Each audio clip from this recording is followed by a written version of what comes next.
Pelantun tembang Sabtu Minggu dan Telepon Aku Sandi Kanaster pada tahun 2009 lalu sempat diterpa isu kurang sedap mengenai rumah tangganya. Dan usai lama tak terdengar, pria berusia 42 tahun ini membeberkan fakta yang cukup mengejutkan. Saat dijumpai dalam launching party Mediatek di kapal Pinisi, Sandi Kanaster mengungkap bahwa dirinya sudah resmi menikah lagi. Menikah secara diam-diam memang sengaja dilakukan oleh Sandi, lantaran dirinya ingin bahwa publik hanya mengenalnya melalui sebuah karya, bukan sebuah sensasi atau permasalahan.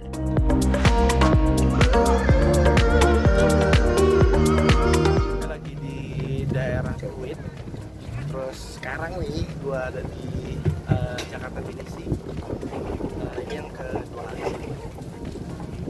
Acaranya UI Mediatek. Di sana ada Andrea Rusa, ada Mas Adikla, sama pokoknya. Dan mudah-mudahan cuacanya bagus. Rangkaian acaranya mau ngapain aja sih sebenarnya? Gue sih mau happy-happyan aja kan, karena Jerman gue kalah ya kan.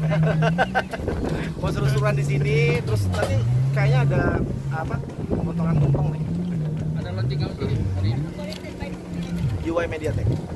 Gue gak kemana-mana, gue tetap main musik, tapi sekarang sih lagi kemarin habis rilis album awal tahun. Terus gue lagi produce beberapa artis, ada yang mini album, ada yang single gitu. Dan tahun depan mau ada satu lagu duet bareng penyanyi cowok Indonesia. Gue jadi featuringnya, jadi si penyanyi itu sama Sandi Kanaster gitu. Nextnya gue mau rilis album baru. Emang gue, ya siapa pak? Emang nggak tahu, gue introvert kali ya, maksudnya untuk urusan yang kayak gitu tuh kayak kan gue bikin lagunya aku cuma ingin kamu, di liriknya tuh ada bahwa hubungan lu sama gue gitu, siapapun yang lagi sama gue itu kita yang punya, kita yang rasakan gitu. Jadi kalaupun mau berbagi, lebih ke berbagi hal yang positif gitu. Malah maksudnya semua orang itu siapapun dia pasti punya cerita sedih, punya cerita yang tidak menyenangkan. Tapi dari semua cerita itu yang paling penting adalah apa? Hikmah, bos. Hikmah itu yang membuat kita menjadi lebih benar ngejalaninnya. Hikmah itu yang membuat kita belajar semua tentang kehidupan dan membuat kita jadi lebih dewasa. Mas, berat nggak sih mas? Enggak lah, enggak berat lah. Yang berat itu kalau misalnya ngeliat saldo udah tipis. Itu yang berat. Pertimbangannya apa ketika itu? Apa tuh? Ingin memulai kehidupan yang baru lagi? Ya, like a human being lah, maksudnya setiap manusia itu kan pasti ditakdirkan, bukan pasti takdir apa istilahnya? Sunatullahnya gitu. Sunatullahnya itu kan berkeluarga ya, maksudnya punya pasangan. Semua makhluk hidup, hewan, masih berpasangan. Jadi ya fitrahnya begitu, fitrahnya begitu. Jadi ya gue sebagai manusia mau mengembalikan fitrah gue lah sebagai manusia gitu, yang udah diciptain Tuhan, yang ada di bumi ini, ya menjalani fitrah yang sudah ditentukan gitu.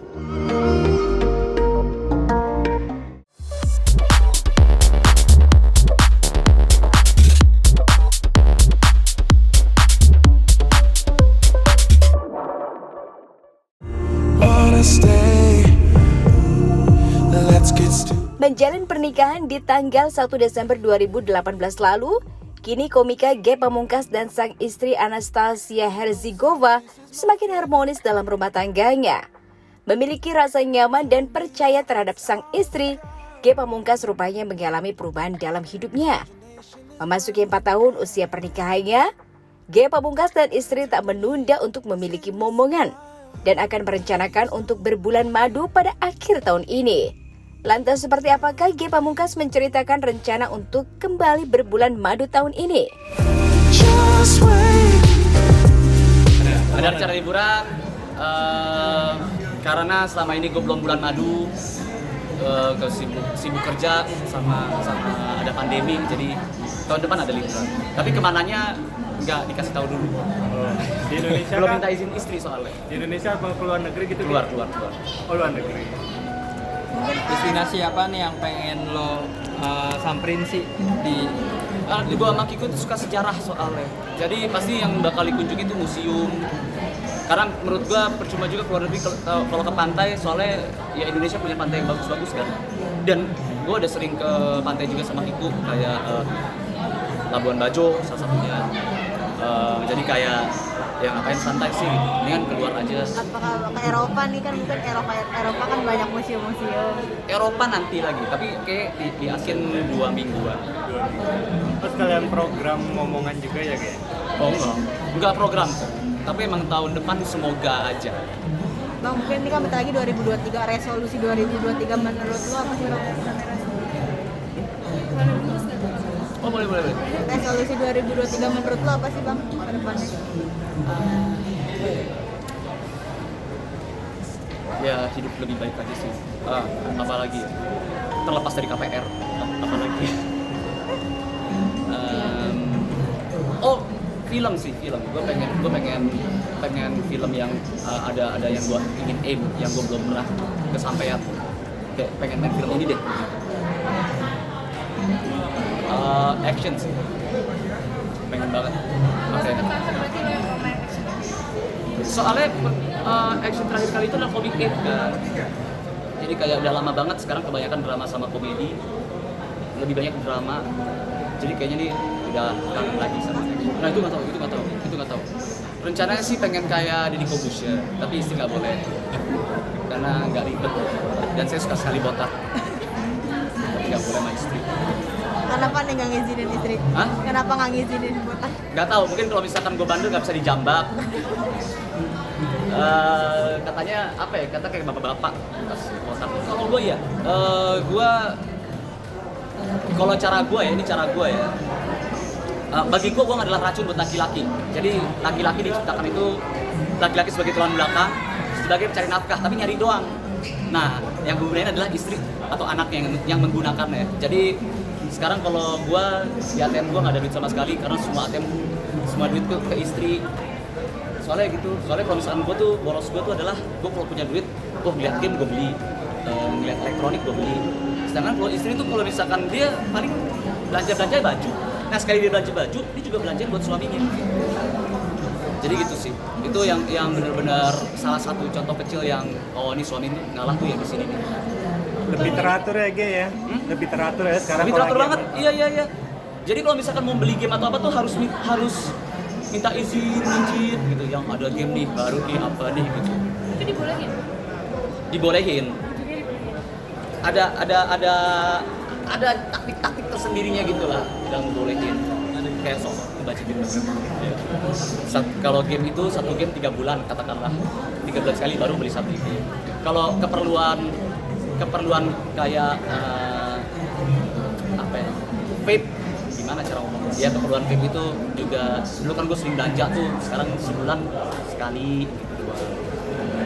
Apalagi kalau misalkan gini, kalau gue marah sama, misalkan gue berantem sama Kiku, gue yang salah, ada namanya I'm sorry back. Jadi gue minta maaf dan gue beliin di atas, bisa jutaan kan. Nah kalau kita berantem dia yang salah, namanya I'm sorry game. Yang satu tas, yang satu game. Gitu. Jadi gue kadang-kadang ada beberapa kali kalau misalkan gue pengen beli game nih ngapain ya?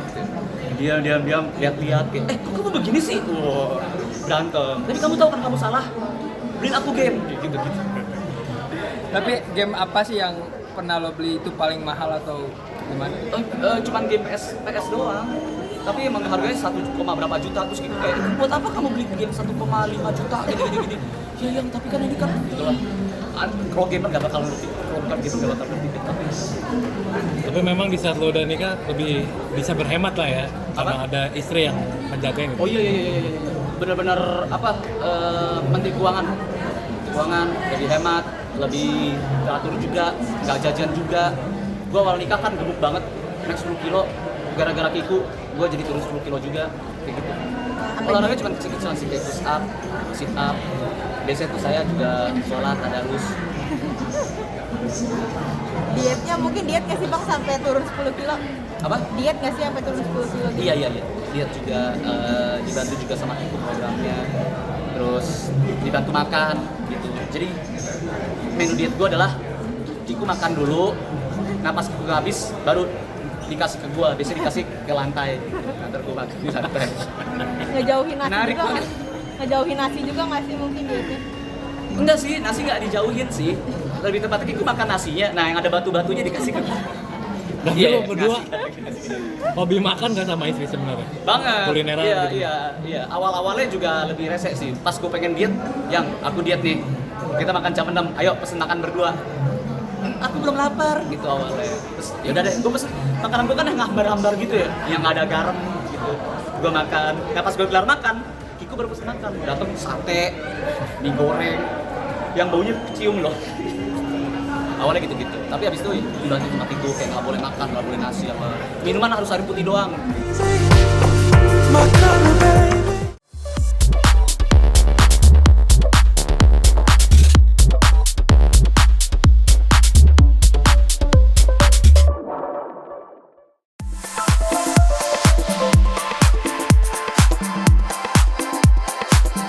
Dikenal sebagai negara yang menarik dengan keindahan bunga sakuranya, Jepang menjadi salah satu tempat berlibur akhir tahun yang banyak diminati para turis, termasuk aktor Verrell Bramasta. Kendati demikian, menantikan momen liburannya kali ini, rupanya Verrell hendak mengajak keluarga besar Vena Melinda.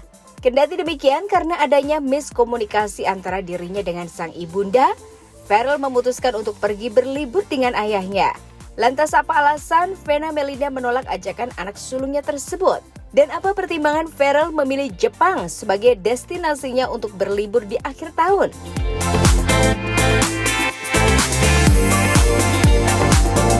Ke depan aku mau ke Jepang.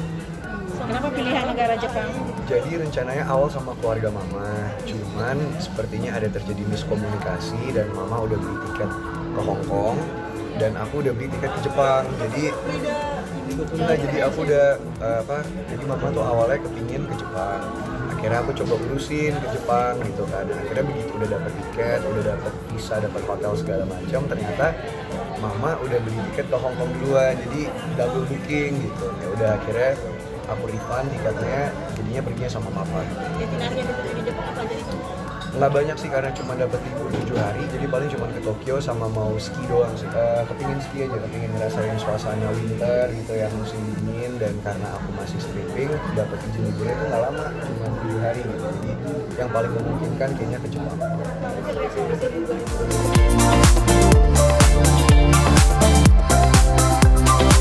Tak hanya menantikan momen kebahagiaan di akhir tahun, rupanya aktor berparas tampan ini mengaku bahwa di tahun 2022 dirinya merasa banyak kenangan indah yang telah ia jalani.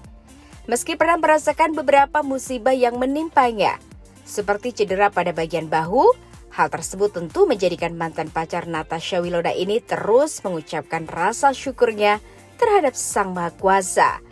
Lantas adakah resolusi yang diimpikan oleh Verrell Bramasta di tahun 2023 nanti? Yang pasti semoga karirnya berjalan lancar, semoga sehat selalu, semoga nggak copot lagi bahunya, sama cepet dapet jodoh lah. Berarti ingin mengakhiri masa lajang di 2023? Kepingin sebenarnya dari tahun 2022 juga kepingin ya, cuman kan sepertinya belum. Mengajak perempuan mungkin Wilona. Waduh, spesifik sekali ya. Doain aja yang kebahagiaannya, yang pasti tahun ini banyak kenangan-kenangan indah juga sih ya, yang pasti kayak misalnya tahun ini rumah aku selesai direnovasi, terus itu bisa banyak menghabiskan waktu sama keluarga, tahun ini banyak liburan. Terus kalau yang kurangnya apa ya, banyak musibah juga sih tahun ini, kayak tahun ini pertama kali aku bocor kan alisnya gitu, terus belum lama copot lagi bahu, jadi ada aja tragedi-tragedi, cuman lebih banyak indahnya daripada busnya. Jadi kalau dari dulu emang aku tuh suka ada tradisi, jadi zaman mama papa masih bareng-bareng tuh setiap ada rezeki biasanya kalau nggak di pertengahan tahun itu kita di akhir tahun suka jalan-jalan. Nah kalau sekarang kan situasi udah beda, maksudnya aku udah kerja, terus aku juga alhamdulillah udah ada rezeki. Nah aku kepingin membalas budi orang tua aku aja gitu. Jadi misalnya kayak kemarin ngajakin papa ke Amerika, nah tahun ini ngajakin mama ke Jepang. Cuman karena miskom ini akhirnya papa lagi gitu. Cuman tahun depan insya Allah kalau jadi sih di bulan Maret atau Februari pingin ke Eropa juga, terus kepingin umroh juga sama mama lah. Dan itu memberikan biaya juga nggak sih walaupun beda liburan sama mama? Kamu memberikan apresiasi itu juga nggak sama mama? Iya pasti ya, apa ya, bahkan kan yang Jepang aja kan semuanya diurus gitu. Jadi ya gantian dulu kan pas kecil orang tua kita yang ngurusin segala hal kan, dari makan, dari tiket, dari apa. Nah sekarang gantian gitu. Jadi apapun yang bisa aku provide ya pasti akan aku usahakan untuk provide untuk mama dan ya yang pasti namanya hidup pasti ada aja masalah ya. Cuman kalau aku sih ngeliatnya kayaknya semakin tahun tuh lebih banyak banget berkat dan juga rezeki yang dikasih sama Allah gitu. Jadi mau misalnya ada cobaan yang kayak gimana, kadang-kadang suka ada gosip yang macam-macam atau ada omongan orang yang gak enak gitu. Cuman itu hanya sedikit dari banyak banget kebaikan yang aku dapetin gitu. Kayak tahun ini nggak nyangka aku bisa beli rumah lagi, bisa ngebikin rumah, jadi kayak maksudnya banyak banget yang harus disyukurin.